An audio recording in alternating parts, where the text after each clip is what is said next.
voix de Gandiaye et de Sine Saloum. Gandiaye Info, la chaîne qui vous offre le meilleur de l'actualité nationale et internationale.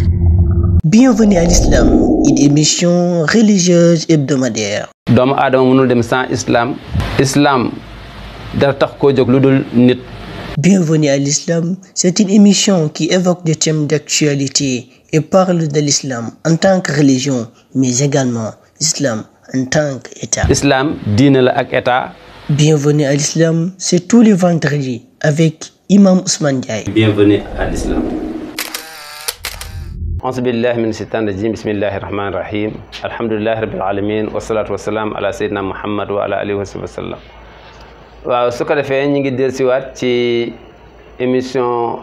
bi nga xam ne mi ngi tudd marhaban bika fi rihabil islam, muy bienvenue à l'islam, nga xam ne toujours ñu ngi ciy ànd ak suñ doom yi, suñ rakk yi, suñ jarbaat yi di Cheikh Ahmed Tidiane Faye, di Ousmane Ndaw, di suñ doom suñ jarbaat Nazir, ak di ci ànd di ci gërëmaale Makhtar Ndaw mi nga xam ne moo initié affaire bi, ak directeur yi nga xam ni yëpp ñoo ci nekk, muy ñoom Fall ak ñeneen. tey nag la ñuy dugg nag ci le monde. soo xoolee def nañ islam def ci ñaari parti, jël nañ l'homme def nañ ci 5 parties. tey nag ñu ngi jël le monde comme niñ ko waxe woon. le monde la dañ ko wax comme niñ ko waxe woon mu nekkoon l'islam, l'homme et le monde. tey nag ñu ngi commencé le monde di ci jël nag première partie bi. monde bi nag ñu ngi ci jublu existence bi, su ko defee muy monde bi nga xamee ni moom lañ tuddee al alam al bashari, le monde humain. mooy monde bi nga xamee ni ñu ngi ko gën a xamee ci globe terrestre bi, mooy place bi nga xamee ni ci la ñuy dund ñun nit ak mala yi ak yeneen yi nga xam ne yàlla bind na leen, mooy yenn xeetu rab yeeg yooyu yëpp. monde boobu lañ fas yéene waxtaane, c'est-à-dire ñi ngi bëgg a waxtaane monde bi nga xamee ni mi ngi composé asamaan seeg suuf si ak li ci diggante bi ak ndox mi. yàlla subhanahu wa taala nag monde boobu nga xam ni moom la ñu préparé pour ñu dund ci, moom lañ fas yéene waxtaane. yàlla ngi nag nag ni nañ taxaw ñu xalaat ci, ñu gëstu ci. yàlla subhanahu wa taala mi ngi ñuy ni nañ gëstu xool yi nga xam ne moom la asamaan si composé ak yi nga xam ne moom la suuf si composé. nee na nañ dugg ci biir asamaan si ñu xool la fa ne, nañ dugg ci biir suuf si nañ xool li ci ne, nañ xool ci diggante bi. loolu rek am na lu muy wane. yàlla subhanahu wa taala dafa waxoon ci benn verset ni tàggatal nañu juróom-ñaari asamaan yëpp, ni tàggat na juróom-ñaari suuf, ni tàggat na diggante bi. c'est-à-dire selon suñ effort mën nañ xam la ci asamaan sa, xam li ci suuf, xam li ci diggante bi. ñu ngi ciy góorgóorlu nag, ndax vraiment gaa ñi trouvé nañ lu bëri ci li nga xam ne mu nga aju ci asamaan sa, trouvé nañ lu bëri li aju ci suuf, trouvé nañ lu bëri ci li aju ci diggante bi, muy ngelaw lekk li ci aju. yàlla nag nee na daf ñu nii nag nañ def recherche te nañ xool. oote bi mi ngi ko def ci saar bu ñu tuddee Yunus, mooy bi nga xam ne moom la tuddee yonent yàlla Yunus.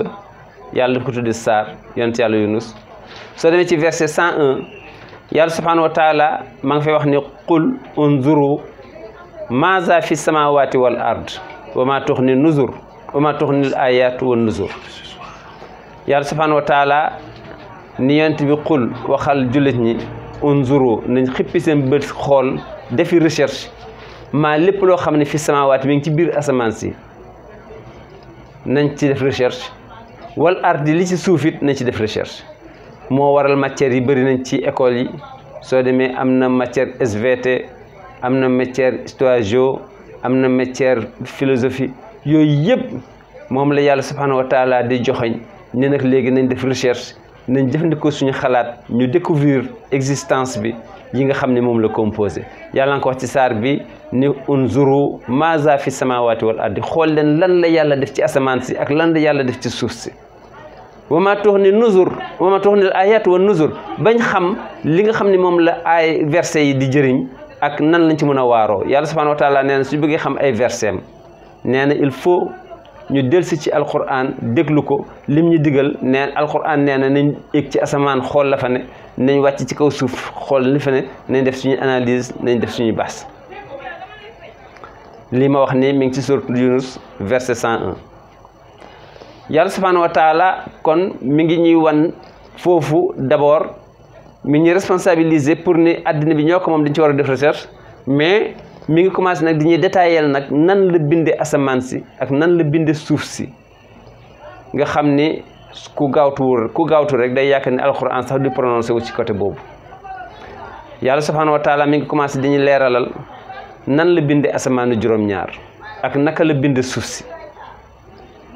yàlla subhanahu wa taala ni xam nga nan la leen binde ñoom ñaar daf leen defoon benn dànk daf leen defoon benn bul asamaan seeg suuf si benn bul rek la woon benn bul yàlla subhanahu wa taala nee na après ma séparé ko daal di tóoj asamaan daal di koy defar daal ba noppi tàllal suuf détails yii nag yàlla ñu koy détaillel benn par benn suñ demee ci saar bi nga xam ne ci la yàlla tuddee saar bi yàlla tuddee yonent yi al anbiya soo demee ci verset 30 yàlla subhanahu wa taala lii la fa wax awalam yara lazina kafaru anna samawat wal arda kaanata ratqan fa fataqnaahuma yàlla nee na xanaa ñi nga xam ni nanguñ ma reconnaître ñu tudd leen ay yéefar xanaa xamuñ ni asamaan bi nga xam ni asamaanu juróom-ñaar ak suufu juróom-ñaar cosaan li man maa ko defar te dama ko defoon mu nekk benn bul après ci laa ko séparé kon loolu la yàlla wane c'est-à-dire dafa nekkoon comme benn atome boo xam ni yaa ngi gis ci la yàlla composé lam cay composé après nag ci la ko xar ci digg bi nag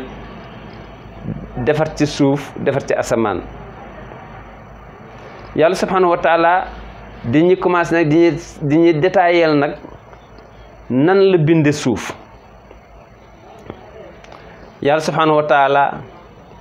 ni 2 jours la bind suuf si 2 jours la ko bind bi mu ko bindee nee na yi nga xam ne ñoom la moom la suuf si laaj yépp mi ngi ko bindaat ci 2 jours mu ni muy égal 4 jours yàlla nee na kon suuf si mi ngi ko créé ci 2 jours yi nga xam ni moom moo ànd ak suuf yépp ci wàllu géej yéeg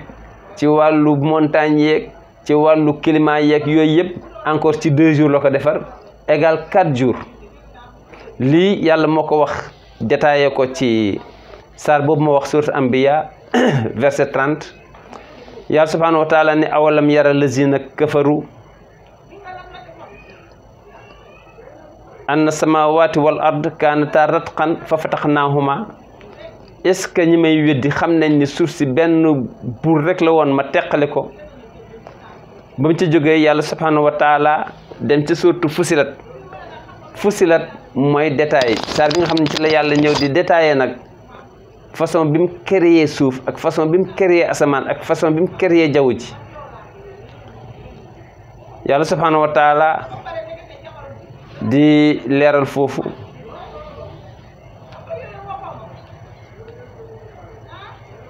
mu ni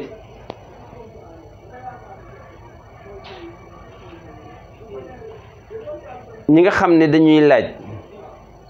nan la àddina bi sosoo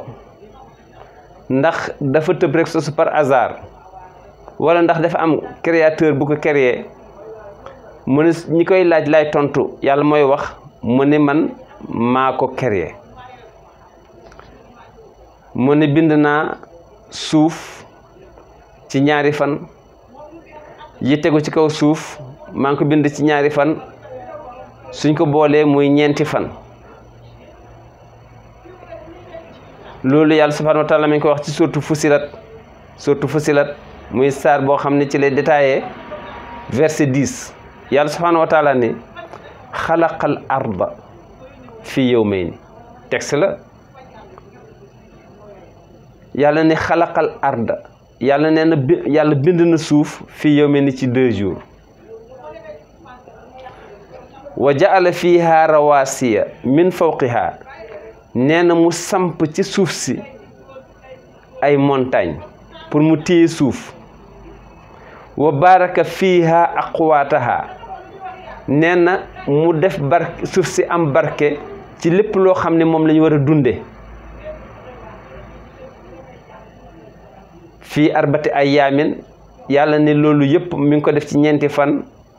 sawaan yoo xam ni ñoo mooy égal li saa ili na ci ñi doon laaj 2 jours égal 2 jours ça fait 4 jours yàlla nee na ci 4 jours ci la bind suuf si ci la bind lépp loo xam ni ci la nit ñi ak rab yi war a dunde ba noppi barkeel ko nga gis ni aaye bi li nga xam ne moom la ñuy wan mooy yàlla subhanahu wa taala nee na dafa def suuf mu am barke nga gis ni soo jiwee benn pepp benn grain dafay indi téeméeri pepp benn doomu gerte ngay jiw mu indi téeméeri doomu gerte benn pepp dugub ba mun na indi téeméeri pepp dugub benn mboq mun na indi téeméeri pepp mboq yàlla subhanahu wa taala ne loolu mooy barke benn ngay def ma indi la ci téeméer mu ne nag man maa ko def ñu koy jiw ci kaw suuf nee na suuf soosu man maa ko renforcer ay montagne maa ci samp ay montagne ba du pëtëx nde su fekkoon nga xam ni du montagne yi ma ko def kon day pëtëx soo ci dëggee day rës waaye yàlla nee na soo gisee suuf si du ma sa pëtëx nee na dama ko renforcer ak ay montagne bi mu jógee foofu yàlla subhanahu wa taala ci saar bi nga xam ne mi ngi ko tuddee Nazi'at sourate Nazi'at verset 30 yàlla subhanahu wa taala mi ngi ñëwoon foofu façon bi nga xam ne moom la binde suuf si ak rôle bi nga xam ne moom la suuf si di jouer yàlla ni subhanahu wa taala rôle bi nga xam ne moom la suuf si di jouer mooy dundu rab yépp mi ngi ko instauré ci kaw suuf dundu nit ñëpp mi ngi ko def ci kaw suuf ba noppi daal di def suuf mu tàlli defu ko rek mu nekk ay zigzag wala mu nekk ay montagne yu kese yàlla subhanahu wa taala ni bi mu ko defee mu tàlli nee na ci lay sotti ndox mi suuf si manque ko daal di koy taataan ñu def ci grain yi su ko defee nag mu sax nit ñi am luñ dunde seen juru kër yi am luñ dunde loolu yàlla nga ko wax subhanahu wa taala ci sourate Nazi'at verset 30 ni la ko yàlla waxee yàlla ni wal arda ba'da zalika dahaaha axraja minha ma'aha wa mar'aha wal jibala arsaaha mata'an lakum wa li an'amikum yàlla ni wal arda suuf si ba'da zalika ginnaaw bi nga xamee ni teqali ni ko ak asamaan si dahaaha daf ko tàllal ba mu ko tàllalee axraja minha ma'aha mu def suuf si di jóge ci suuf di màggal gàncax yi mu génn ci ndox mi nga xam ne moom la nit ñi di naan ak di ko sangoo ak di ko roosee yàlla ni maa ngi koy jëlwaat ci suuf wa mar'aha nee na gàncax yi nga xam ne moom la nit ñi di lekk muy salade yi muy pombiteer yi muy soble yi muy ñax mi yàlla nee na moom moo ko génne ci kaw suuf wal jibala arsaaha fekk ginnaaw bi nga xamee ni mi ngi renforcer suuf ak ay montagne nee na yooyu nga xam ne suuf si moom lay génne ci ay plante yàlla subhanahu wa taala nee na mataan lakum moo nar a nekk seen xéewal wala an amikum ak seen juri kër yàlla nee na dund gi yëpp maa ngi ko aj ci kaw suuf ci li nga xam ne suuf si tooyee ba mu sax moo nar a nekk seen dund yéen nit ñi moo nar nekk dundu seen mala yi seen fas yeeg seen xar yeeg seen bëy yeeg seen nag yeeg ak rab yi ci àll bi yàlla subhanahu wa taala nee na foofu nii la yàlla subhanahu wa taala taxawee di détaillé naka la binde suuf ak ñaata fan la ko bind ak ban objectif moo tax mu bind suuf ak lan moo tax suuf du pëtëx ak ñun nii la ko yàlla leerale ci verset yi nga xam ne moom laa wax léegi yàlla subhanahu wa taala waxaat ci saar boobu ba léegi fusilat surtout fusilat verset 11 ni ginnaaw bi nga xamee ni pare na ci tabax suuf si ba préparé ko nee na ci la jublu nag ci mbirum asamaan nee na bi muy dem di tabaxi asamaan nee na dafa nekkoon rek xeetu brouillard dafa nekkoon lu mel ni poussière nee na boobu asamaan amagul dafa meloon ni saxaar bu nekk ci kaw asamaan nee na mu fekk ko fa daal di koy mooñ daal di ekkati maanaam toitiram mu tiim nit ñi épaisseur bi yàlla subhanahu wa taala nee na man maa ko ekkati mu tiim suuf lii yàlla subhanahu wa taala ni bi ma paree ma raax ko mën nañ ko tuddee raax asamaan si yem maase amul ay kërë lii yàlla subhanahu wa taala moom lay wax ci suuratu Fussilat verset 11 nii la ko yàlla waxee yàlla ni summa stawa ila sama bi mu pare ci mbirum suuf si nii la jubloo ci mbirum asamaan wa hiya duxaan mu nekk vapeur mu nekk brouillard mu nekk poussière rafa asamkaha fasawaaha mu wax ca suuratu Naziaat verset 28 ni rafa asamkaha nee na ma ekkati épaisseuru asamaan fasawaaha bañ tollale leen nga xam ne nag soo séenee dafay maase nee na nii laa def asamaan mu wax ci suuratu Fussilat verset 12 mu ne faqadaahunna sab'a samawaatin nee na yàlla nee na ma tabax ko ba mu nekk juróom-ñaari asamaan tibaaxan yu tegaloo yoo xam ne ay étage la nee na asamaan si 7 asamaan yu tegaloo la dañoo tegaloo mais suuf si moom dafa séparé wu nekku tegaloowul mais asamaan si dafa nekk ay étape première asamaan deuxième asamaan troisième asamaan quatrième asamaan cinquième asamaan sixième asamaan yàlla nee na noonu la demee noonu la ko waxee ci suuratu Fussilat verset 12 mu ni faqadaahunna ma passé ci créer asamaan sab asamaawaati mu nekk juróom-ñaari asamaan fii yow may ni nee na ma def ko ci 2 jours nee na asamaan si yëpp ak li ci aju 2 jours laa ko def mi ngoog nga gis ni su fekkee jël nañ 2 jours yi nga xam ne nee na ci la bind asamaan ak 4 jours yi nga xam ne ci la bind suuf ak li ci aju dafay nekk égal 6 jours juróom-benni fan loolu mi ngi ko confirmé ci suuratu Araf saar bi ñu tuddee Araf